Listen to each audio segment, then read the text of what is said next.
Okay, so we're going to start the webinar for mentees on how to have a successful mentorship year. And I'm Andaleeb Banta, I'm Curator of European and American Art at the Allen Memorial Art Museum at Oberlin College. And I'm a co-chair of the Career Support Committee that oversees the mentorship program. I'm here with Catherine Futter, who is the Louis C. and Adelaide Ward Senior Curator of European Art at the Nelson Atkins Museum of Art. And Catherine was a former co-chair of the Career Support Committee and has acted as a liaison to a mentorship partner last year. And I'm here with also Elizabeth Siegel, the Associate Curator of Photography at the Art Institute of Chicago, who was a mentee this past year. And we're just going to have a couple questions discussing amongst us. Joining us shortly, we hope, is Stephen Harrison, who was the mentor for Liz Siegel. He is Curator of Decorative Art and Design at the Cleveland Museum of Art. So I thought I'd start off with a question for you, Liz, which is basically, what were your expectations for the mentorship program? What kind of perhaps preconceived ideas did you have going in? I have to say I didn't really have very many preconceived ideas. I thought there would be a supportive relationship, which there was, and I had laid out in my application what I hoped to gain from it, what I hoped to learn, because my feeling was I'm a slightly more senior junior curator, I think, mid-level. So I've been at the Art Institute for a while. I was very confident doing exhibitions and publishing, and I knew how the museum worked. And I needed a little nudge to get to the next step. And so that's what I was really hoping would happen in the mentorship. So I laid that all out when I applied for it, and I was matched with Stephen. And so he knew that coming in. And then we started working together. And actually, pretty much my goals for the mentorship were fulfilled in terms of wanting to get someone who had my back and who could provide an outside perspective and help me take some next steps. Great. And so you said we paired you with Stephen, and some people may have picked up on the difference in titles here, that you are a photography curator and Stephen is a Dec Arts curator. And could you speak a little bit about how you felt that did or did not work in the mentorship relationship, the fact that you were from different fields? Right. So at first, I have to admit to being skeptical of that, thinking, he doesn't know my particular world, I don't know his world, how is this going to work? But actually, it was great because, well, the first thing that we did, and the first thing I advise for all of you mentees, is establish a cone of silence. So, we had an agreement that anything that we talked about would not leave the particular room that we were in. And I think having Stephen not know all the players so intimately was very helpful. So he could take particular lessons that he had learned along the way in his own experience that were still applicable to my field and my world, and in fact broaden some of my thinking because of that. So I thought that was great. I had the opportunity to check somebody in my field or somebody out of my field, and I just took a chance. I know very little about decorative arts, so Stephen was also, provided a good education there. Well, and I think it's worth pointing out that the mentorship isn't always about content-driven in terms of art historical content, but that it's often just kind of strategies and logistics and advice that's particular to being a curator in general. Right, and I think that content cuts across the art content lines. It's all about donor relations, regardless of what they are giving, about managing up or down, regardless of who those people are, and there are lessons to be drawn from any field. Mm-hmm. And then how would you say that having an outside perspective, not just in your field, but outside of your institution, kind of affected your own perception of your role in your institution? Well, the thing that was the best for me, and I wrote this a lot in our report, was to have a cheerleader. It is great. I think you mentees should take advantage of this. Your mentor is your new cheerleader, who's not your mother, and who, who will recognize the things in you that you're already strong in, but you might not want to tout, or you might not recognize even. So that outside perspective for me was really valuable. I mean, my situation was being in the same institution for a very long time and trying to figure out how to shake that up a little bit. And Stephen could take an outside look and say, you're already doing a lot of the things that you say you want to learn how to do. His catchphrase for me was, okay, now we just need to figure out how to turn up the volume. So that was sort of what we spent the year doing, was figuring out how to turn up the volume. Okay. So a little bit of self-promotion, which is kind of a hard thing, I think, for a lot of us to do in a successful way. I think it is a hard thing for a junior or mid-level curator to do. For all I know, as I advance, it may be a hard thing for a senior curator to do. But I think, and I don't know what the gender makeup of our mentees and mentors is for this class, but I think it's also a harder thing for women to do. And so Stephen, being a man, I think that also helped. He was like, girl, you gotta promote a little bit more. Another valuable outside perspective. Yes, exactly. Well, Catherine, I asked you some questions. Catherine, you served as the liaison to Stephen and Liz, and maybe you could say a few words about what the liaison's role is and how one would hope a liaison would figure in, or hope not, that a liaison would figure into the relationship. Well, I think first of all, was meeting both of them. We met at AAMC, and so I got to have sort of face-to-face with both of them. I've known Stephen actually for quite a number of years, so that was not new, but I'd never met Liz. And so getting the opportunity to talk to her, to meet her, to have her know that I was at her back if she needed me, because communication was not as open as she wanted it to be, or if there were issues. That's really what the liaison does, is to be there as backup, not to interfere. All I did was receive reports from them. If I had judged that something was going wrong, I probably would have contacted one of them. But it was really to just really make sure that the relationship and the mentorship was proceeding smoothly. So I should just say that I was a mentor the inaugural year, and the liaison actually was extremely important to me as a referee, really, when there were problems. So, but the best role a liaison can be is absolutely not part of this relationship. Right. The relationship is going as smoothly, and you don't need to be involved at all. Just a quarterly check-in to make sure everybody's okay, but also to be that person that, in case something is not going right, it could be anything, is there to be a sounding board. Right, confidentiality is a big portion of the liaison's role. I think the other thing that you did was, because we didn't have any of those problems, so we didn't really need a referee, but you kept us on track. And that was enormously helpful, because everybody gets so busy and you all have all these other deadlines that seem more pressing than your mentorship deadline. And it's a relationship that takes a certain amount of work and a certain amount of regular input, and it's easy to put that on the back burner. So to have the liaison say, you guys are supposed to be turning in something about now, or have you done your goals, have you made a trip to visit each other, that kind of thing, that's all really helpful. Well, that segues really well into kind of my next question that some mentees might be worried about, or at least considering, and that is... Stephen's here. Oh, hi. Excellent. Welcome. Stephen, hello. Stephen, you just missed all the nice things I was saying about you. Hang on just one moment. Let me get some headphones. Okay. So we'll ask Stephen some similar questions, see how he weighs in. There we are. Can you hear me? Hi, Stephen. Yeah. Can you hear us? I can hear you perfectly. Thank you. Great. I apologize for being late. No, we're glad you're here. So we were just going over some of the initial questions, and I asked Liz, and so for the benefit of our audience, I'd like to ask you the same. What were some of your expectations for the mentorship program going into it?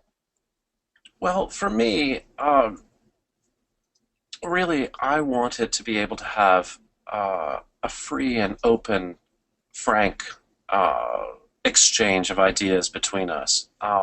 One where my mentee could feel very comfortable talking to me, and one where I could feel perfectly comfortable sharing my frank observations. And I have to say that our working relationship turned out to be exactly that.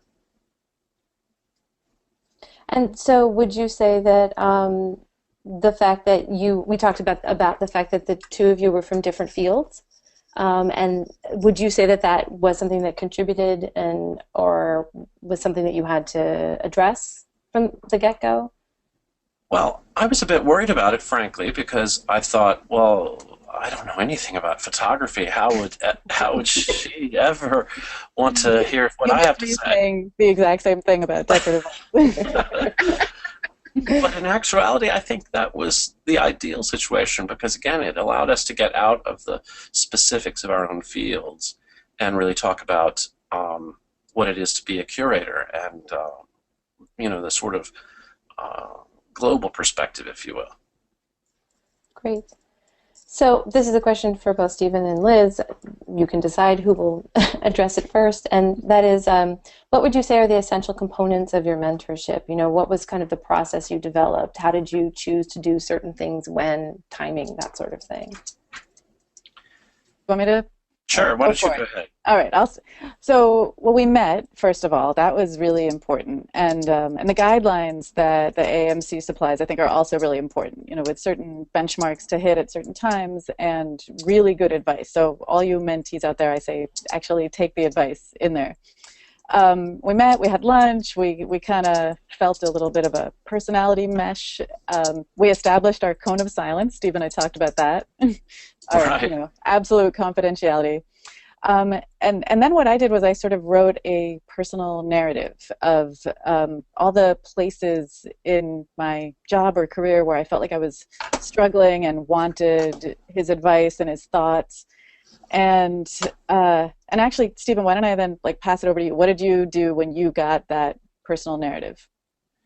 Well, for me, it was a perfect roadmap for where we were going to go with everything, because it was exactly what I had hoped we would talk about, which were, ways of looking past,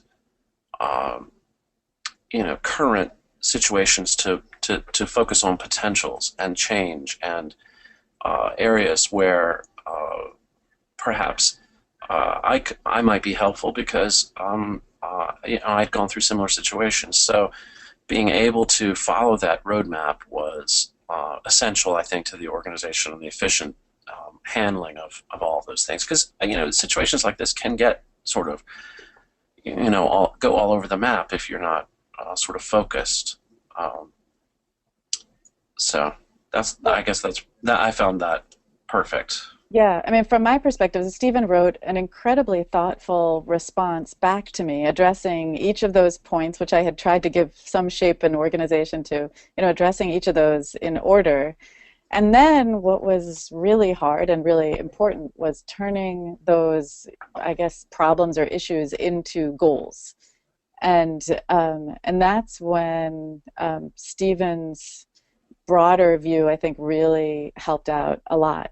Because he developed a process. I don't know, it felt a little, it's like a little consultancy speak, but it worked.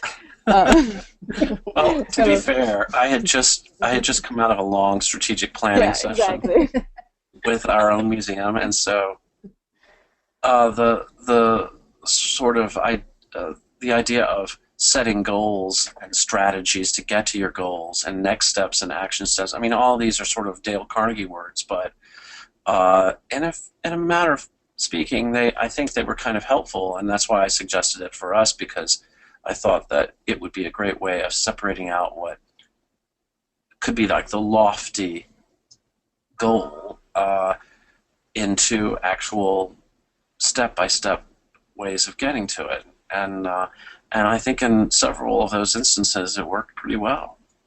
It worked great, and there was a combination of kinds of goals, sort of relatively quickly attainable, and then long-term goals that still haven't been achieved, but we have a pathway toward them.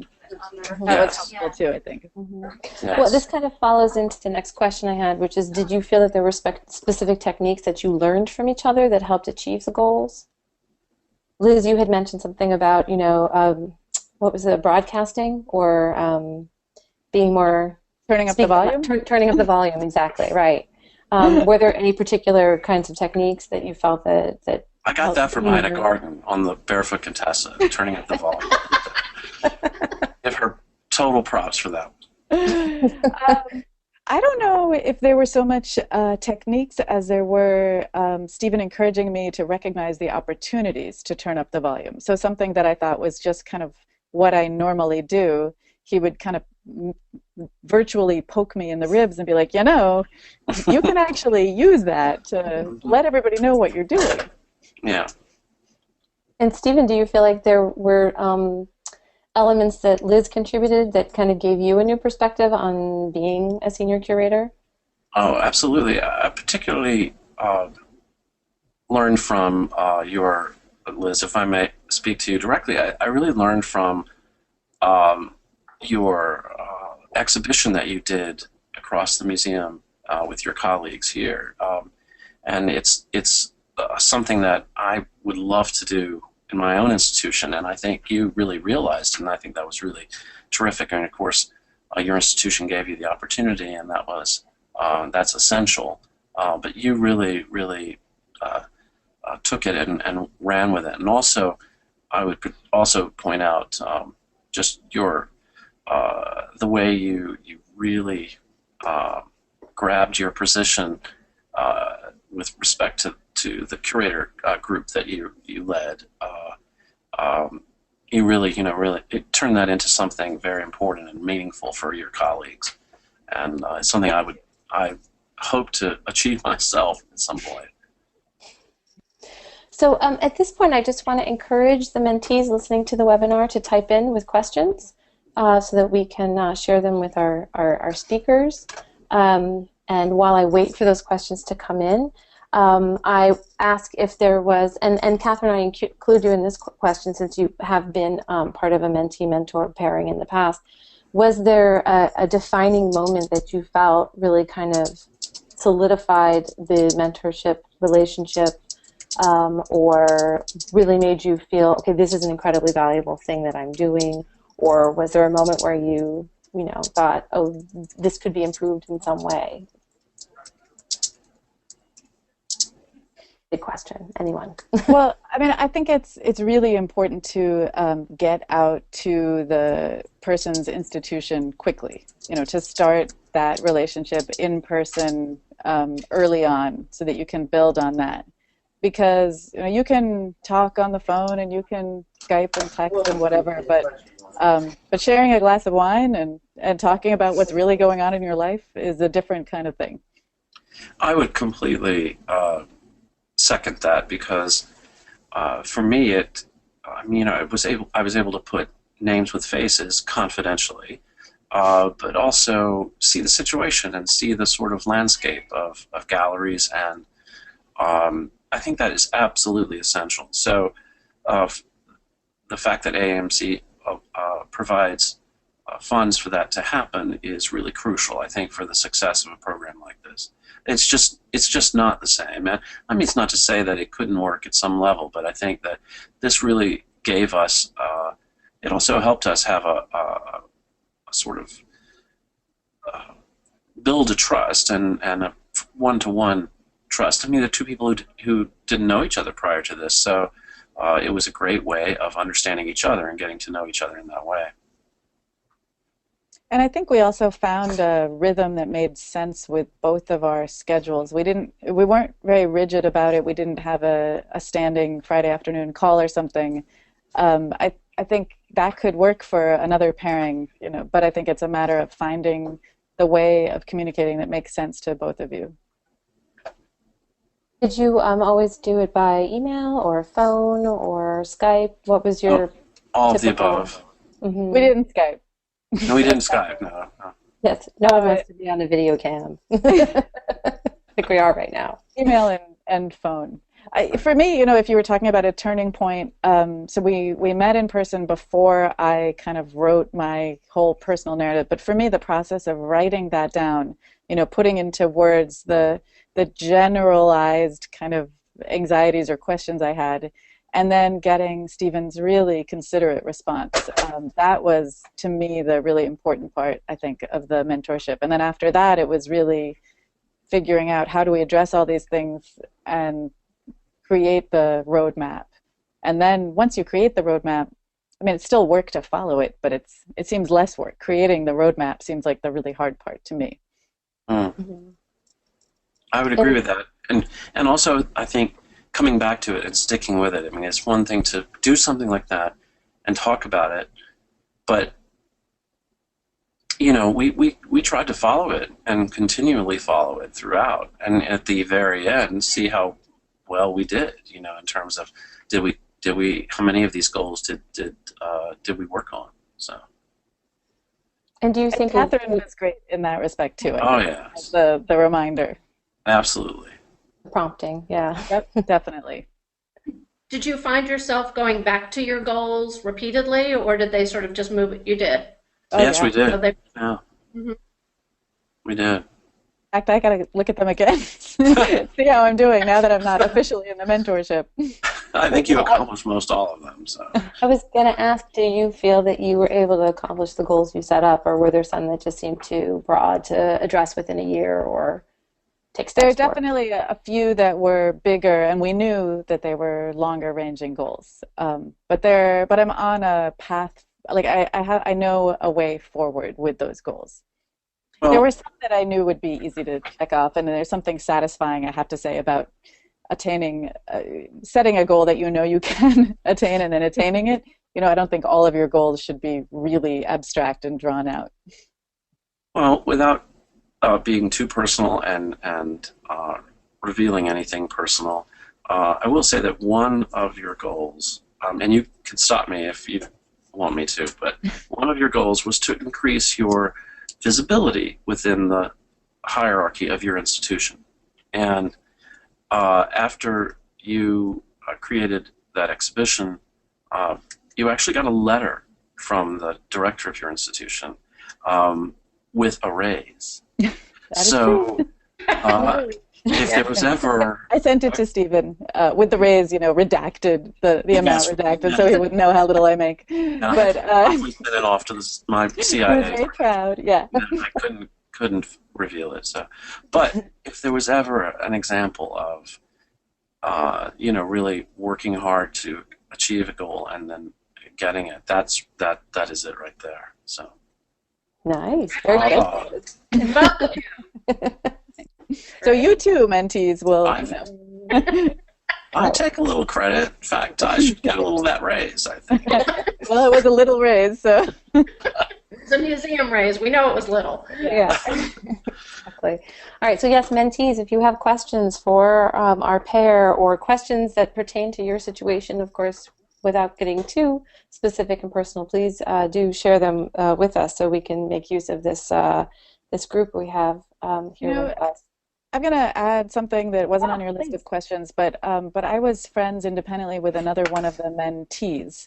And I don't know if there are ways for the mentees to communicate with each other and share ideas and that kind of thing, but that could also be another good idea. So my mentee friend and I would check in every now and then, like, how's yours going? How's yours going? Oh, we did this, or we did this, you know, and that was helpful too. I'm sorry, did you know any of the mentees before you started the program, the other mentees? I did. Mm-hmm. Okay.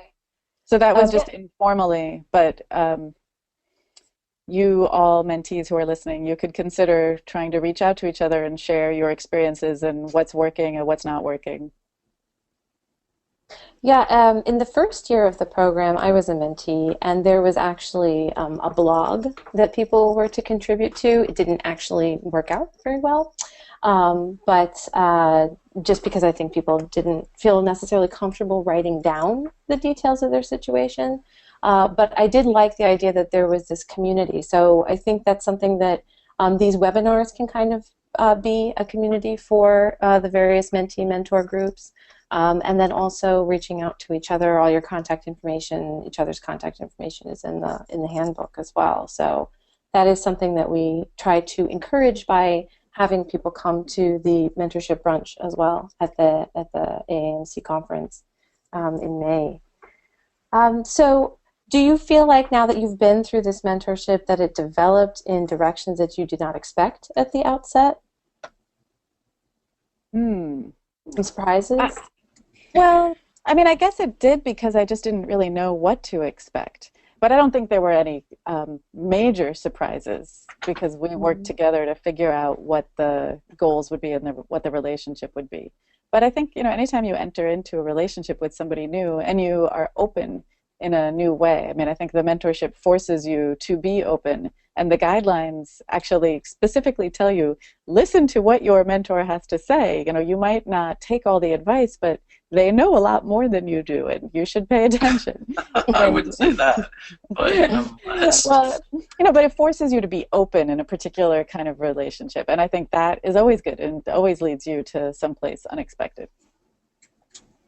I think for me, what was unexpected was getting. I'm going to go back now to our respective fields, getting to have a glimpse at another field entirely, which is one reason why I think pairing people of different fields is a good one, because at the end of the day, I learned a lot more about photography and the particular nuances of curating photography than I ever knew before. So I really enjoyed that exposure from a purely selfish standpoint. And then I will say that I think that it's a mark of our particular success that there weren't many surprises. I mean, I felt like we really, because we're both professionals, we got a handle on what we wanted to accomplish and what we wanted to talk about, and even if those things didn't work out successfully in the end, they at least gave us, like I say, a roadmap for doing the mentorship, and so. I think that was a good thing that there weren't many surprises. We knew where we were going, and we wanted to focus on things, and we didn't go off on tangents. Mm-hmm. Mm-hmm.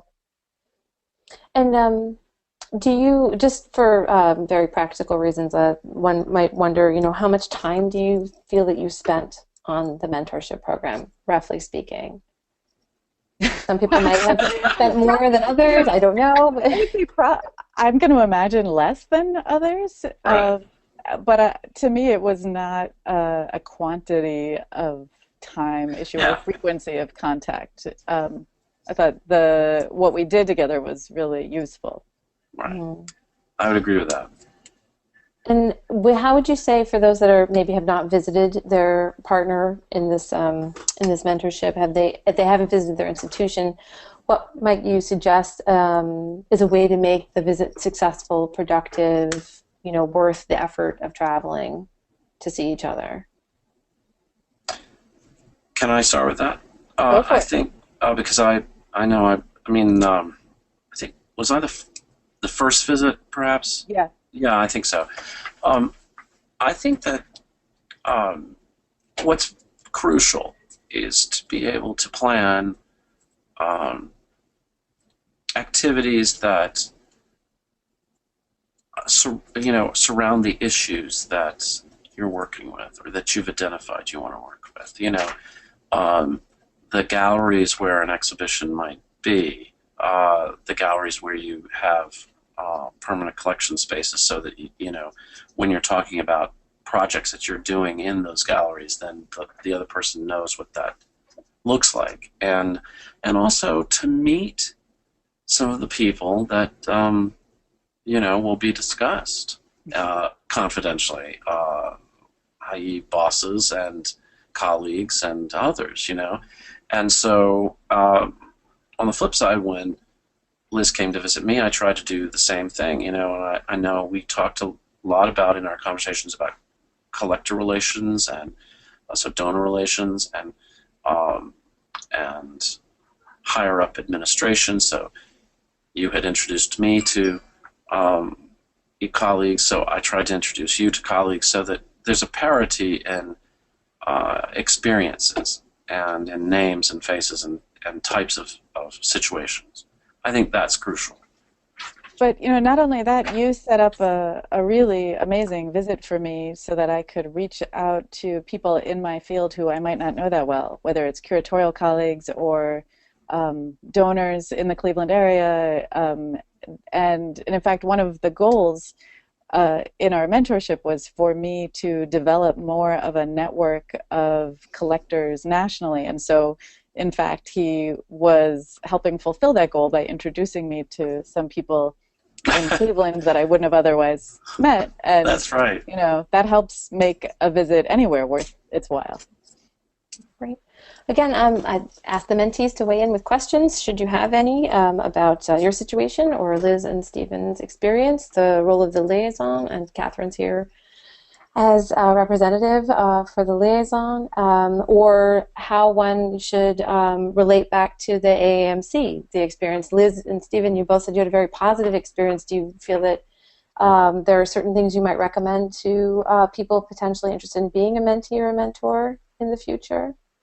Well, before I might address that, because you mentioned the role of Catherine in all of this, and I wanted to just say that Catherine's role was as a sort of silent partner in everything, and we knew that she was there to help us if we ever encountered troubled waters, but we didn't, and so sorry, Catherine, that you didn't get any more.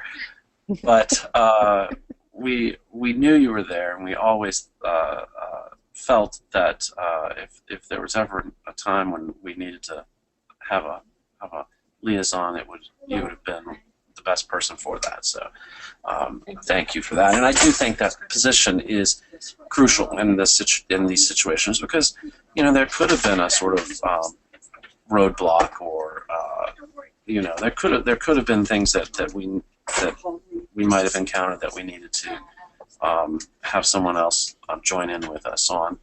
So I'm glad that it did. I'm glad we didn't have to use you in that capacity. I'm glad you didn't either. Right. Now, you had asked, Andaleeb, what was the question again? Oh, basically, having now had this experience as a mentor, as a mentee, if someone came to you and said, heard about this program, would you have any particular advice for someone pursuing either one of the roles that you filled? Liz, would you like to go ahead?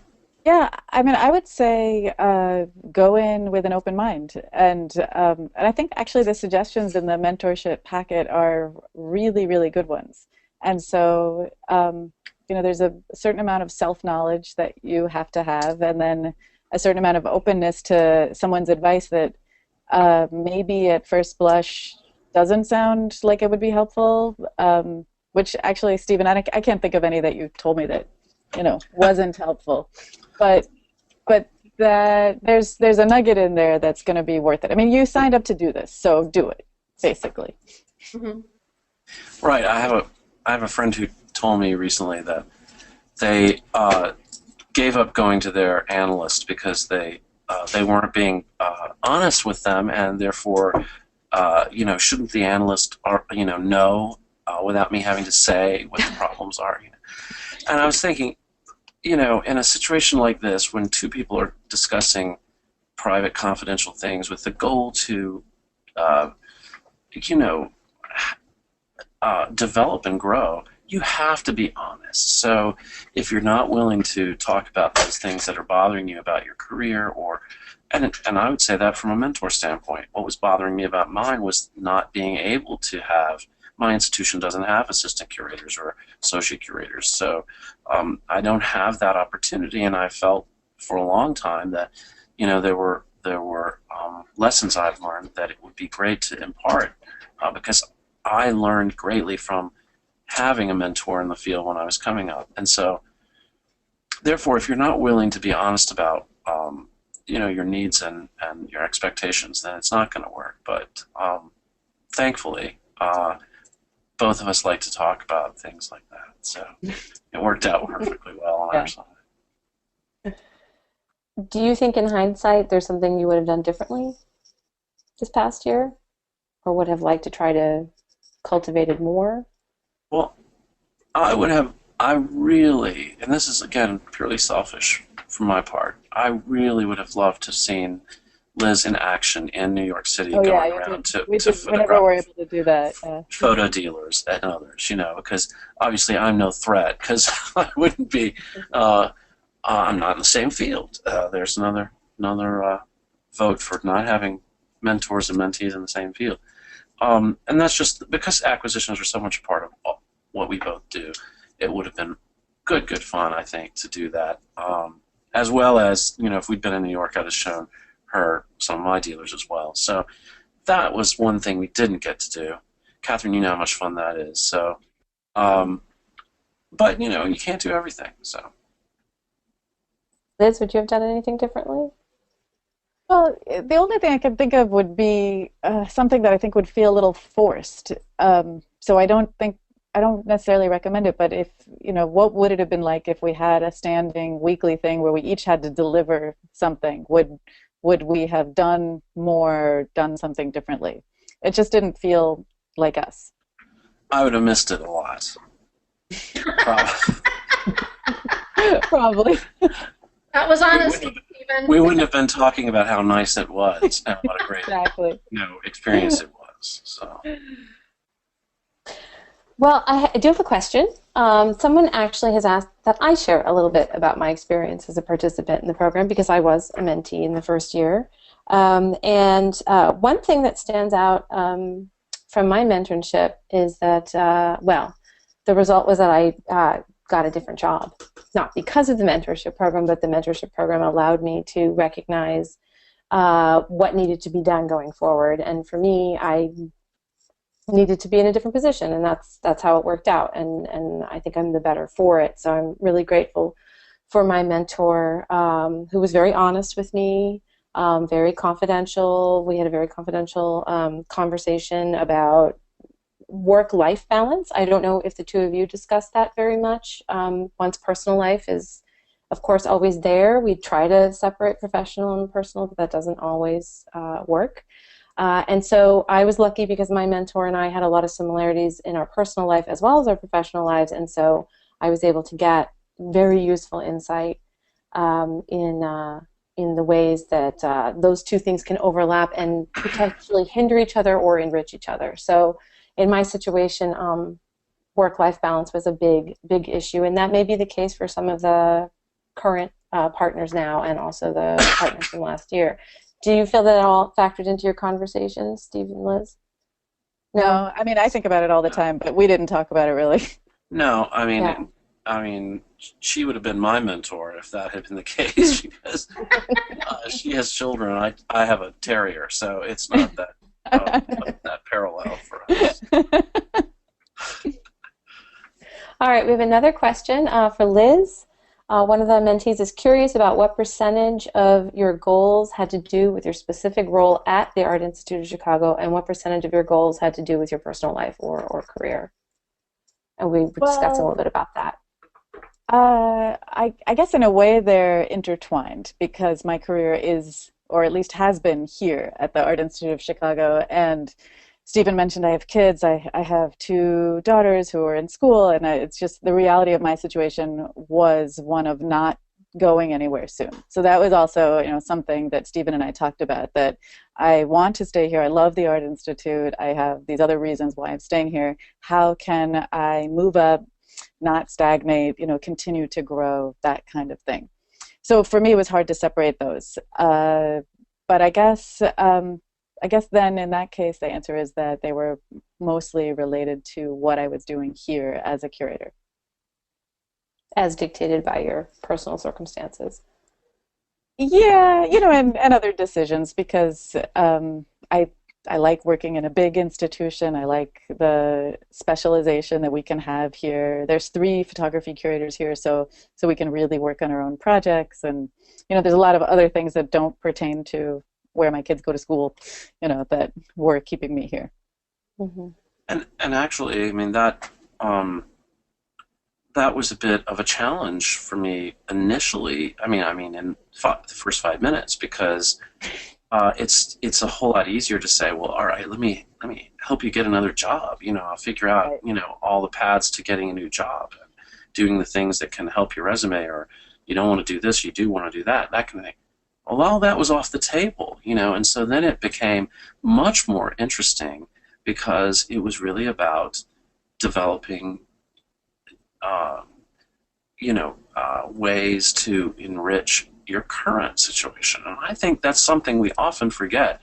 We all move around far too much, I think, in our careers. And if there's a way to understand yourself and your institution such that you can continue to grow there, that's really super interesting. And I was really glad we ended up in a situation like that. Mm-hmm. I mean, and that was my particular circumstances too. So among you mentees and among some of the other mentees in my class, there are people who do the more typical, advancement by moving kind of path. And so, a mentor ideally would help you figure that out as well. But in this case, it was figuring out, how do I grow within this one institution? Yeah, that's a particular challenge. It is sometimes easier to just say, oh, I'll start over someplace else and it'll be different or better. And sometimes it's not the case, or you can't do it. So that's true. Absolutely. Well, excellent. So if we don't have any more questions from the group, I'm going to release our panelists who've given us some great insight into the program. The mentees out there, we highly recommend that you make the most of the situation that you've got this year. I mean, it's a really great benefit to be able to have someone on your side being your cheerleader who's not your parent and not related to you. Yeah, exactly. So, even that's where I started out with this, right before you got on. I talked about you as my cheerleader. Thank you. Yeah, and thank you to all of you for spending time with us, and I hope that we can continue the conversation in a more casual way at AAMC, or people, of course, have ways of getting in touch with each other. So thank you very much, Catherine. Thank you for your time weighing in as the present but silent and definitely needed liaison. Yes. And I feel great success with this pairing. So. Yeah, and the program's been going well. So great. Thank you very much for your time, and please stay in touch with all of us. Let us know how things go. Nice to see you all. Hey, Nice to see you. Bye-bye. Bye. Thank you. Bye-bye. Well, that's very nice.